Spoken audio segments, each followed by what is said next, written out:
Good morning, everybody, and happy Tuesday. It is Julie here with your TipRanks pre-market morning update, where we're bringing you everything you need to know before the market opens. I am here Monday through Friday with videos out before the opening bell, so make sure that you're subscribed to the channel and you turn those notifications on so you can stay up to date with all of our latest videos. Now, in today's video, we'll be looking at exciting stock market news, our biggest gainers and losers, as well as notable earnings reports. So here we go, starting off with stock market news. U.S. stock futures are all in the red so far this morning, with the Dow, S&P 500, and the NASDAQ futures all down about 0.35% at the time of filming. In crypto news, we have Pal Int'l, whose shares actually fell after the company announced it had reached an agreement with a company controlled by Shanghai Yutang Data Technology to acquire an interest in Dogecoin and Litecoin mining assets. Pal offers an international live streaming, language learning, and social crypto platform. Under this agreement, Pal will acquire a 51% stake in over 12,000 mining platforms dedicated to the mining of Dogecoin and Litecoin. The deal comes with an option to increase this interest to 100% for a period of 2 years after the completion of the transaction. Yutang will ensure its mining assets are hosted at multiple sites in order to have risk diversification from potential future local government regulations that could hinder cryptocurrency mining. The Pal Int'l stock does only have one analyst rating from a month ago, with a price target of $2.67 that would be a 105% growth potential.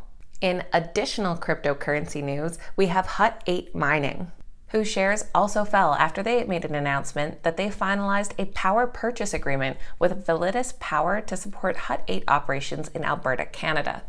As part of the agreement, HUTWF can secure up to 100 megawatts of new project power initially on the basis of physical offtake at very competitive prices.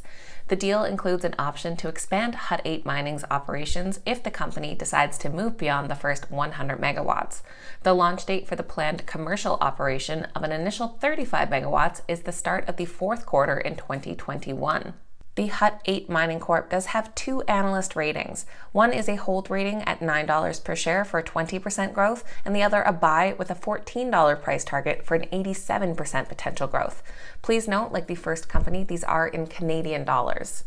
Tech company Nvidia has caught the eye of the UK's Secretary of State, as their proposed $40 billion acquisition of Cambridge-based ARM is in trouble.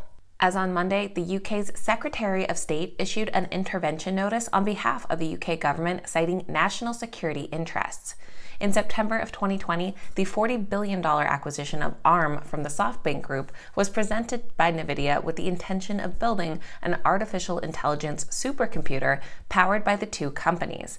The deal would allow ARM to expand its intellectual property licensing portfolio using Nvidia technology. The UK government's intervention notice stated, whereas the Secretary of State believes that it is or may be the case that a public interest consideration is relevant to a consideration of the relevant merger situation.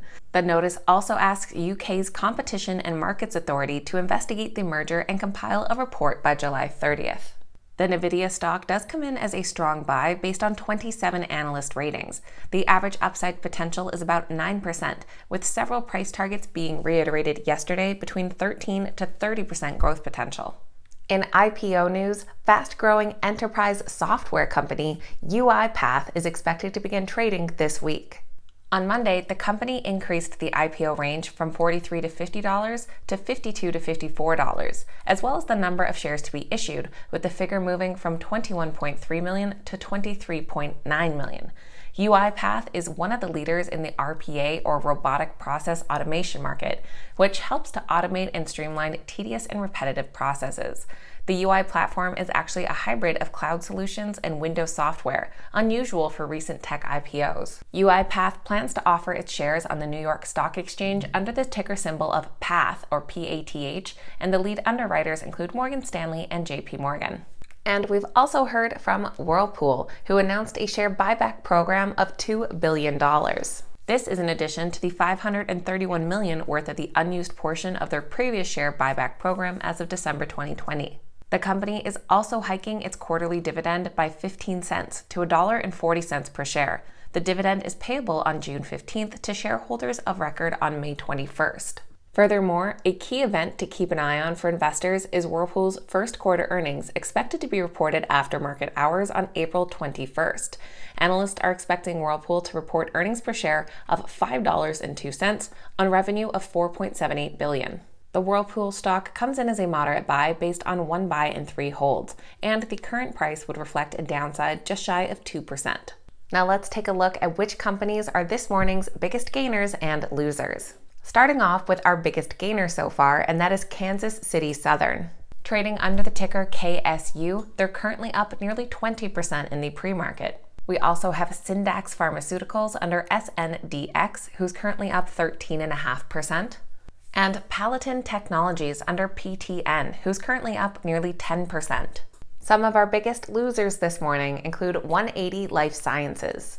Under the ticker ATNF, they're currently down 9.3%, following a loss of over 16% yesterday, as well as Virgin Galactic Holdings under SPCE, currently down 8%, and Richmond Mutual Bank Corporation under RMBI, who's currently down nearly 6%.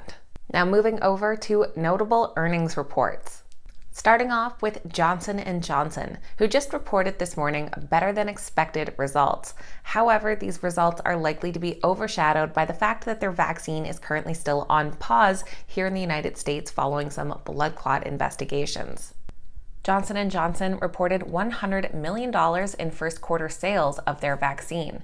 Their adjusted earnings per share came in at $2.59 per share versus the $2.34 expected, and their revenue also came in ahead at $22.32 billion versus $21.98 billion. The Johnson & Johnson stock does currently come in as a strong buy with an average upside potential of 17.5%. Also reporting this morning was Procter & Gamble, who also came in ahead of expectations thanks to people hanging on to a lot of pandemic cleaning habits. Procter & Gamble, who sells Tide detergent, Charmin toilet paper, and Pampers diapers, also announced that it would be implementing some price increases on some products this autumn. Their earnings per share came in at $1.26 versus the $1.19 expected, and their revenue came in at $18.1 billion versus $17.9 billion expected. The company reiterated its fiscal 2021 outlook, forecasting sales growth of 5 to 6% and adjusted earnings growth of 8 to 10%. The Procter & Gamble stock currently comes in as a moderate buy with an average upside potential of 8%. We're also expecting to hear from Lockheed Martin this morning, and in the after hours, we're expecting earnings reports from Netflix. So that is Tuesday's pre-market morning update, getting you up to speed with everything you need to know before the opening bell. If you enjoyed today's video, please make sure you hit that thumbs up button and say good morning in the comments down below. Also, don't forget to check out the TipRanks mobile app on your Android or Apple device. This will let you stay up to date with all the latest analyst ratings, market news, plus manage your smart portfolio on the go. Links will be down below in the description. Thank you guys so much for watching, and we will see you back here next time.